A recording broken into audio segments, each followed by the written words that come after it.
Good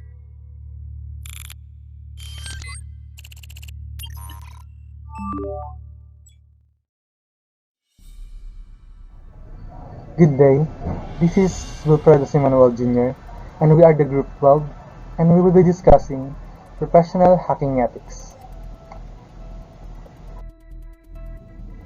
First of all, let us discuss what is hacking.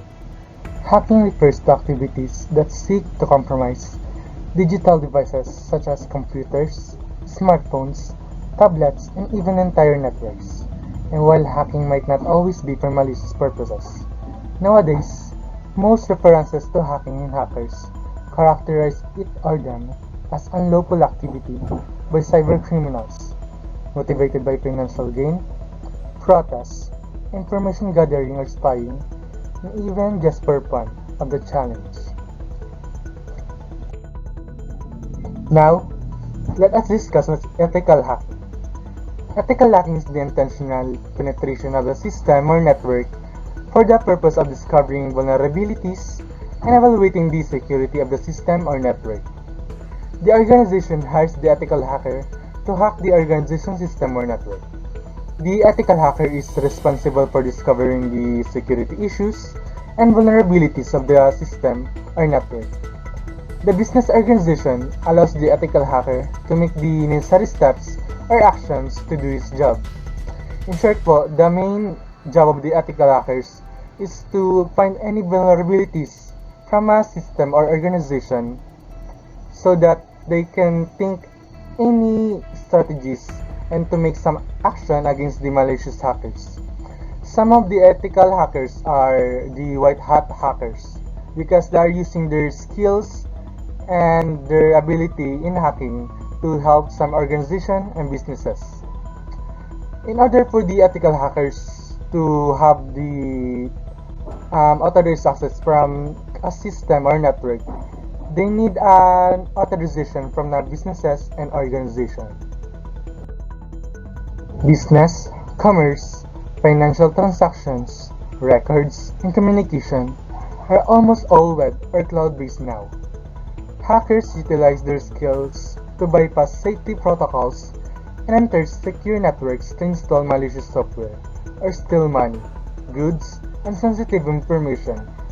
They can change records and exploit weaknesses and otherwise wreak havoc on businesses, computers users, society in general. Dahil nga po sa karamihan ng mga business transactions on record ay nasa online na or web-based na, mas madali nilang sa mga ganitong hackers, mga malicious hackers, kagaya ng mga black hat hackers, na ma-hack ang isang system or networks. Sabi nga nila, the more sensitive, the better. Concept of ethical hacking. Hacking experts follow 4 key protocol concepts. First, stay legal. Obtain proper approval before accessing and performing a security assessment. Dito sa stay legal, kailangan ng proper approval bago maka-access at magsagawa ng seguridad. Second, define the scope. Determine the scope of the assessment so that the ethical hackers' work remains legal and within the organization's approved boundaries.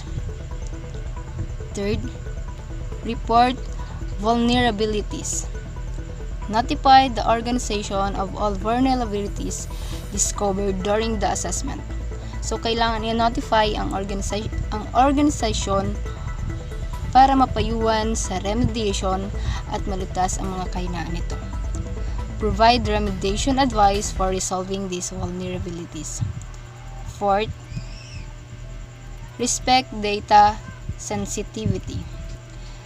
Depending on the data sensitivity, ethical hackers may have to agree to a non-disclosure agreement, in addition to other terms and conditions required by the assessed organization.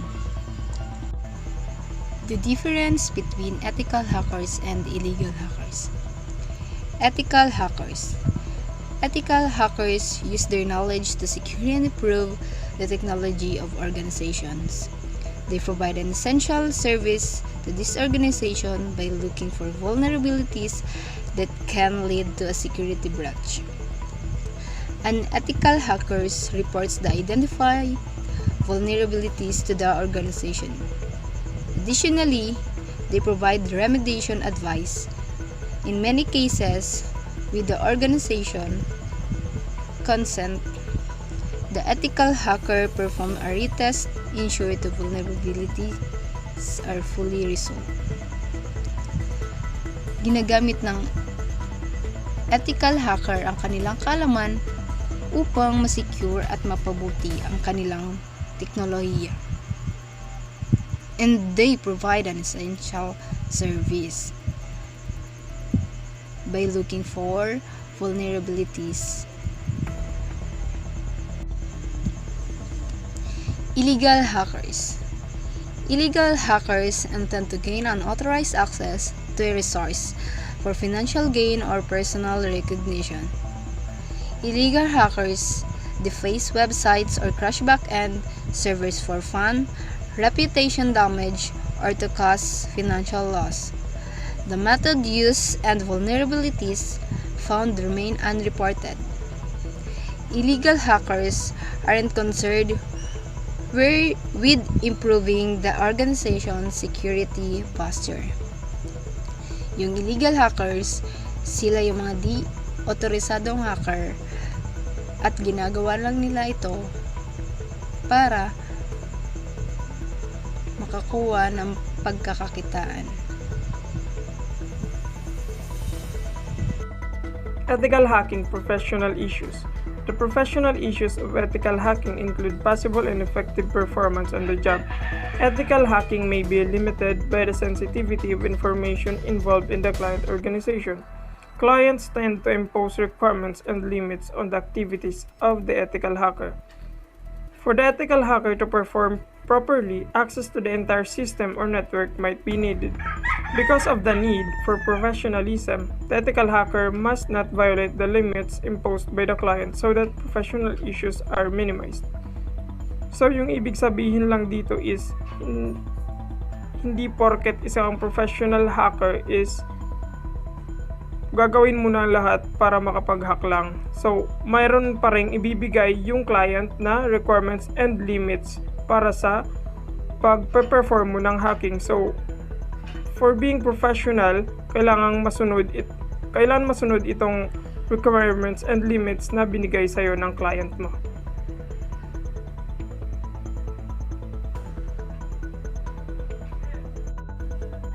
Ten important rules of ethical hacking.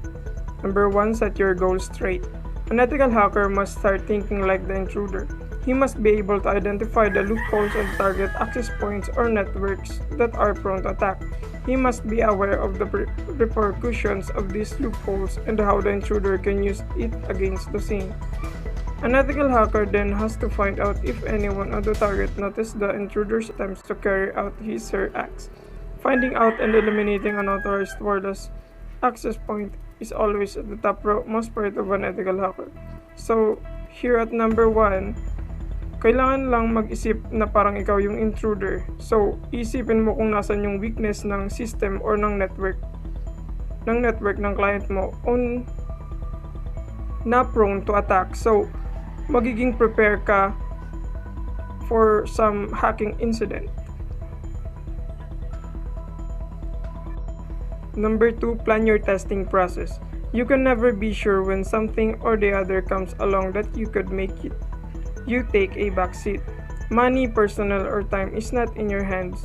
Therefore, constraints might knock on your door anytime without prior notice.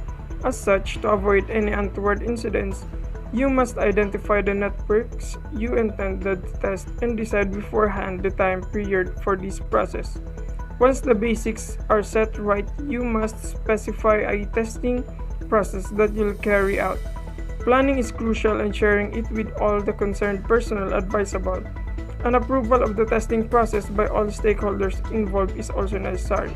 So dito po sa number 2, kailangan mo lang iplano yung testing process mo so that it will be organized and you will be prepared to some untoward hacking incidents. And also, kailangan din daw po ng approval ng stakeholders na involved as well as the concerned personnel around you. Number 3, ask for permission. Getting permission for your deed is a must to avoid any legal repercussions that might turn up against you in the future. This permission must be in written and must clearly state that you hold the authorized rights to carry out the particular test you intended for, and the said organization will back you at all times in case any criminal charges come up against you.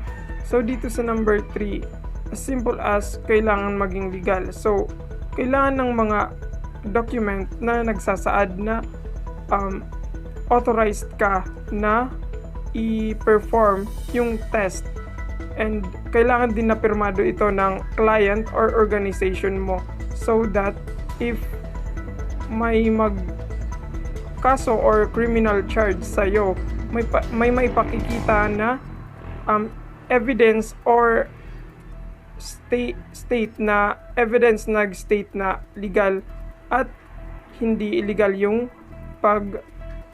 pag-test mo. Number 4 is work ethically and work professionally. Refrain from stepping out of the said plan. Stick to the set goals and plan. Also, refrain from sharing any information regarding your plan and testing to anyone outside your set domain. As an ethical hacker, you're bound to confidentially and non-disclosure of events that unfold during your hacking process to anyone other than the organization and concerned authority. Syempre po, kahit naman sa ang trabaho, kailangan po nating maging professional. Hindi rin po natin pwedeng ikwento kung kani-kanino yung mga information na nalaman natin about sa system nila. Kasi po mahirap na kung yung nakwentuhan natin ay merong masamang intensyon at pwede pong yung system ng company is magkaroon ng security breach, at kung malagay sa alanganin yung system nila, pwede tayong makasuhan kung sa investigation ay malaman na nagkwento tayo ng mga confidential na information na sinabi natin kung kani-kanino. Siyempre po, we need to work professional at yung trabaho natin ay dapat tayo lang ang nakakaalam, at yun lang po. Next is always keep records. Spending countless hours within the confine of a lowly lit room with a computer and peeping pot of coffee doesn't mean you start to lose it with time. Always maintain formal records of what you do and what you test and what results you get. Notes can be either in paper or electronic. In all cases, they must be well maintained. Keeping records is good practice po talaga. Maganda po yung linalagay natin sa notes yung mga natapos na natin at yung kailangang pang tapusin, para po hindi tayo naguguluhan. Parang din po yan pag nagko-code tayo, linalagyan natin ng notes every line, para po kung sakaling may mali tayo, hindi na po tayo magsisimula sa pinaka taas at babasahin ulit natin yung mga codes. Parang ganun din po sa trabaho ng pag-hack.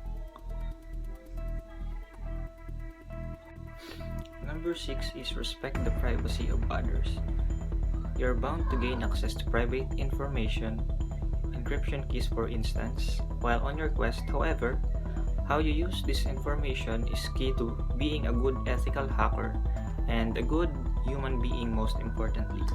Getting first-hand information about others' private lives doesn't give you access to intrude. There's a thin line here that must not be crossed. With great power comes with a great responsibility. Syempre po, if you consider yourself as a white hat hacker, dapat po makuha natin yung 100% trust ng company natin, for example. Kasi nakasalalay sa atin yung security nila kaya tayo hinire. Yung mga malalaman po nating confidential information is dapat po sa atin lang yon, and we need to secure it 100%.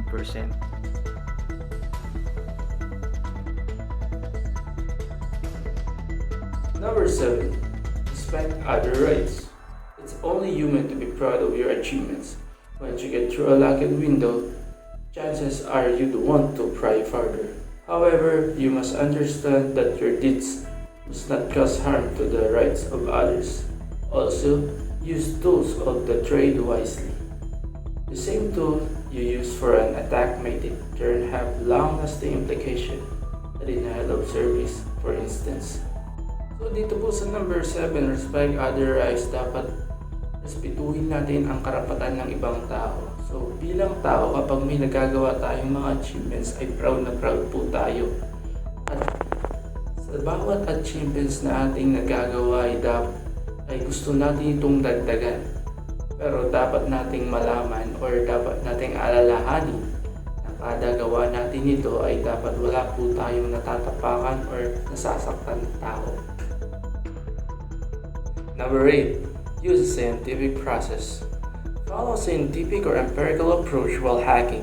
To begin with, set a goal that is quantifiable, meaning you know when you reach it rather than you going around in circles. Your test must be consistent to your findings. If the same test bring out two different results, and done twice in the same case scenarios, there's something terrible wrong about how you're going about it. So dito po sa number 8 is dapat po tayong gumamit mga scientific approaches or process. Then dapat po is may goal na tayo para dito. At dapat po nating i-test ang mga ating mga ginagawa sa pag-hacking para po walang aberya sa paggawa natin dito. Number 9. Pick one tool and stick with it. The internet is rife with countless good tools to carry out your process. Both free and commercial tools are available. However, rather than being overwhelmed by the sheer quantity, it's ideal you pick up one tool and stick with it. Number 10. Provide timely progress updates.